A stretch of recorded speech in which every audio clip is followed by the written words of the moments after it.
Hey everybody, Nick here, and today I got a quick review for you of this little guy right here. This is the Tashi Bharucha / Massdrop Prism. So this is a very interesting little piece here, and this is come to me, first off, full disclosure, thank you very much to Massdrop for sending this guy along.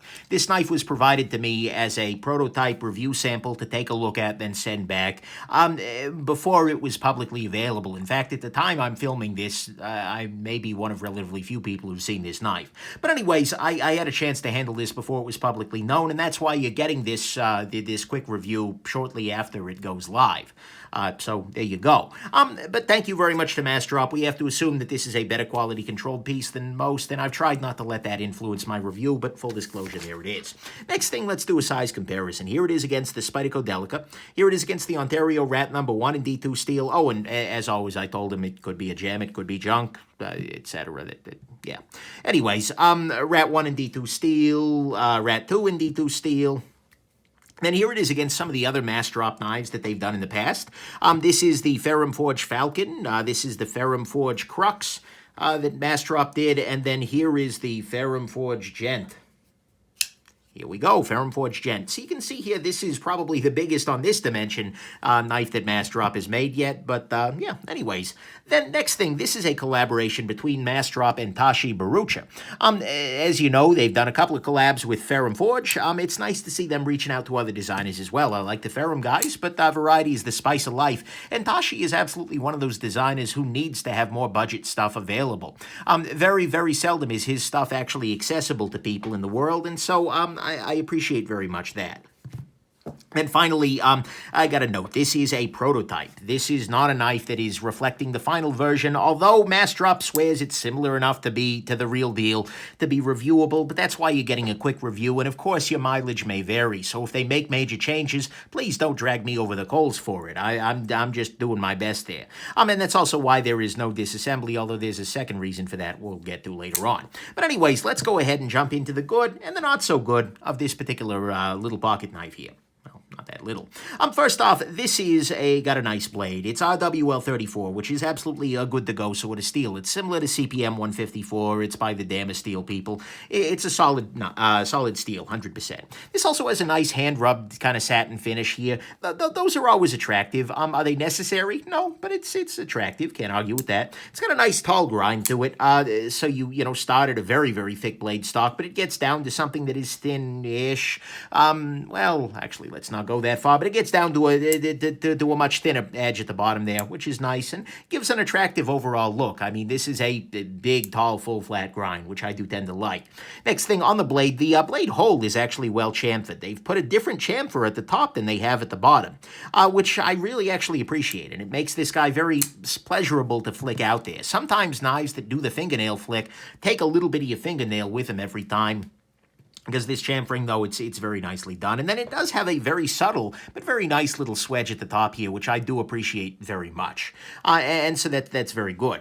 Next thing, this has a very nicely printed logo on the side of this. Here, I'll see if I can zoom in a little bit, but it is very small, but it is absolutely legible perfectly. And you get the same thing over here for the Massdrop side. The Laser Gamer, whoever made this, is on point, so that's great. Next thing, this is a relatively lightweight knife, even though it is a relatively large one. I mean, even if we try and, we put this guy up next to the Delica here, it's not all that big, but it feels large. It's a weird sort of feeling.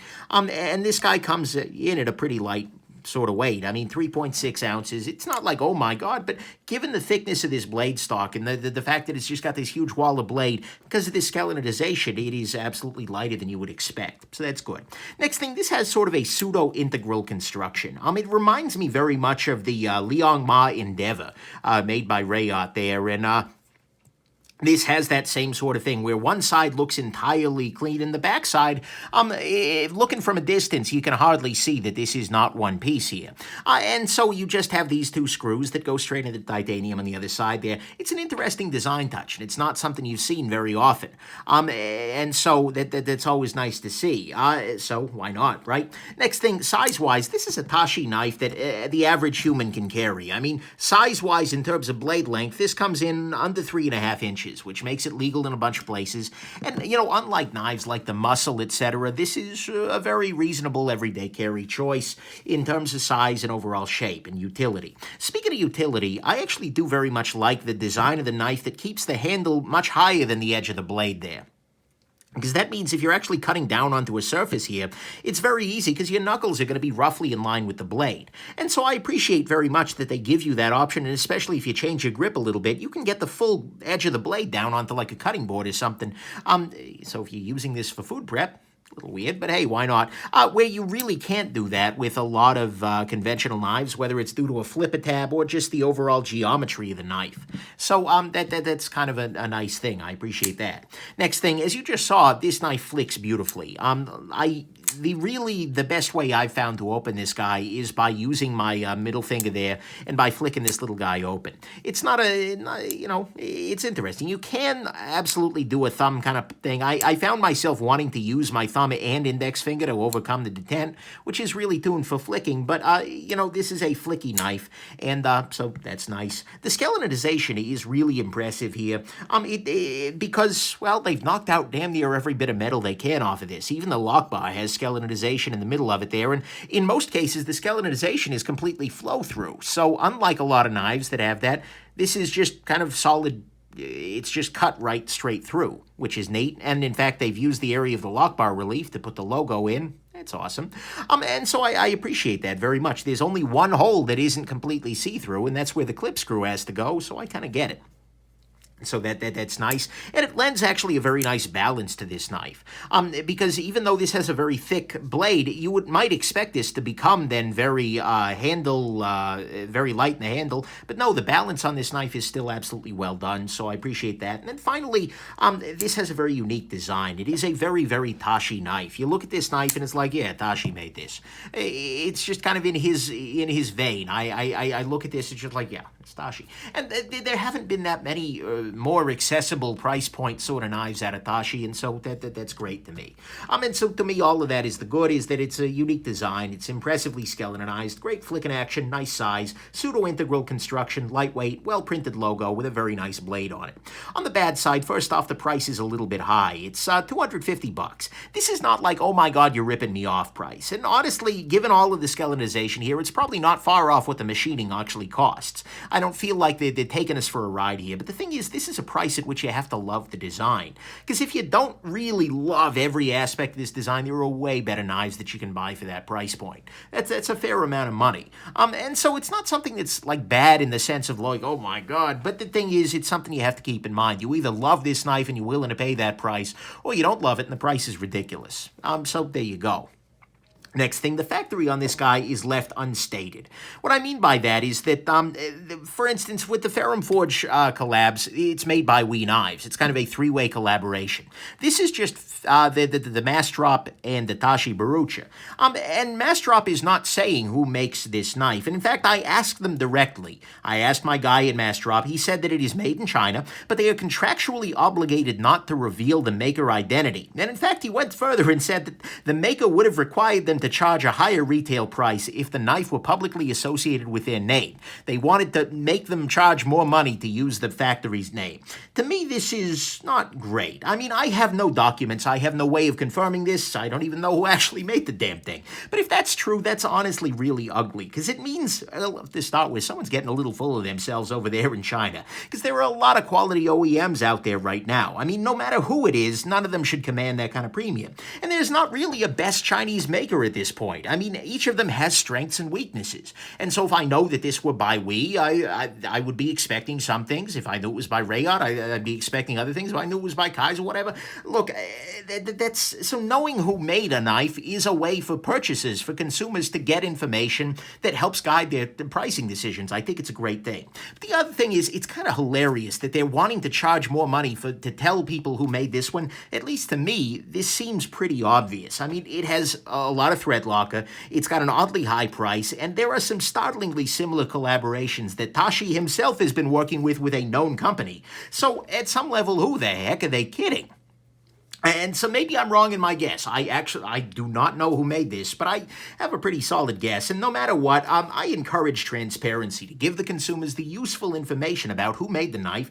And I really dislike any force, whatever that is, that's trying to keep that under wraps. So I really hope that in the future, Massdrop is able to make that public, and that factories don't prevent that from being made public, because that's a different kind of ugly, and it's an ugly I hadn't heard of before.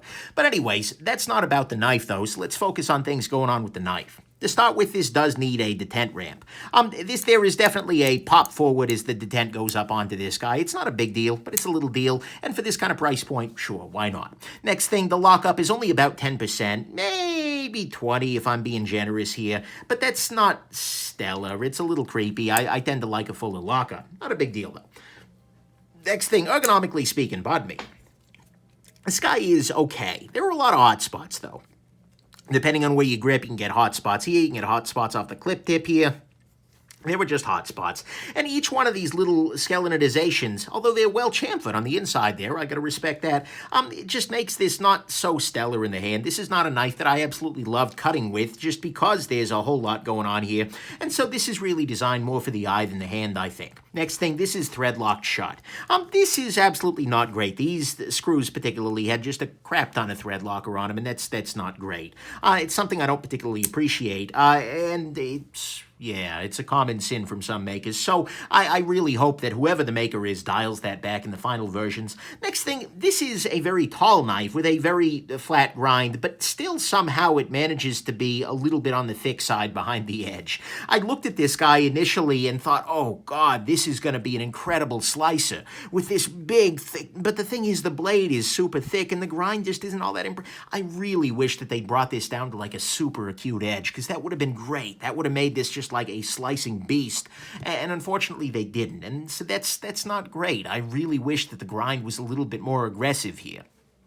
But there you go. Then finally, this one I am told will be changing, but right now in this prototype, this edge here is very, very close to the back of the knife. If I just drag my finger across this, I'm touching that edge. It's not as bad as some, because there's not much edge to it there, but it is definitely an issue. But I'm told that that's going to be fixed in the final production model, but it's a detail that I really do hope that they address, because I hate to see that kind of thing slip past. So anyways, that's the bad to me, is that the edge is too close to the back, but that's going to change in the production version, I hope. For being as tall as it is, it does manage to be a little bit thick behind the edge, which is disappointing. It is thread locked shut, which I don't like at all. It is ergonomically okay, more for the eye than the hand. The lockup is only about 10% or so. Could use a detent ramp. The factory is left unstated for reasons that sound really complicated, and the price is a little bit on the high side, although it's probably not like they're ripping us off. It's just like this takes a lot of money to make it. Final conclusion-wise, again, this is a prototype, so things can change. Take this with a grain of salt. I have not handled the final version yet. Things, your mileage may vary way more than usual. And I really hope that they fix some of the issues that make this a little problematic in the future there.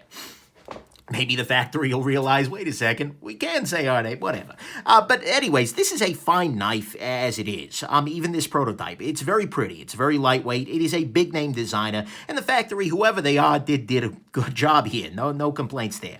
That said, it does have some gripes with the early lockup, a lot of hot spots, silly amounts of thread locker, and a grind that is weirdly thick behind the edge on a blade that is as long as this guy is. But for me, the question kind of comes down to the price. I mean, Massdrop's other collaborations have brought this oh my god value. I mean, for instance, the crux here, the price and the value sells this knife. This is a how the heck are you selling it for this price kind of knife. This, on the other hand, is doing something different. The price on this guy is okay, and it's certainly not out of range given the amount of work that's going into the machining. But in order to pay $250 for this knife in RWL34 and whatnot, you really have to love the design. You have to love the machining. You have to love the look of this knife. It's not just like that, oh my god, my face is melting kind of value here. And there are much better practical knives for everyday carry that are available for less money, heck, even from Massdrop. So, that's something you got to keep in mind. And so, for me at least, final conclusion, at least based on the prototype, your mileage may vary, is that it is a nice piece with a unique design, solid construction, and you know what, if none of the gripes that I've brought up bother you, and you love the design well enough to pay the price, I think this little prism may well bring some color into your life. But anyways, hope this has been interesting, and that you have yourselves just an absolutely wonderful rest of your day. I got a Tashi off to the store. No? Yeah, okay. Bye now.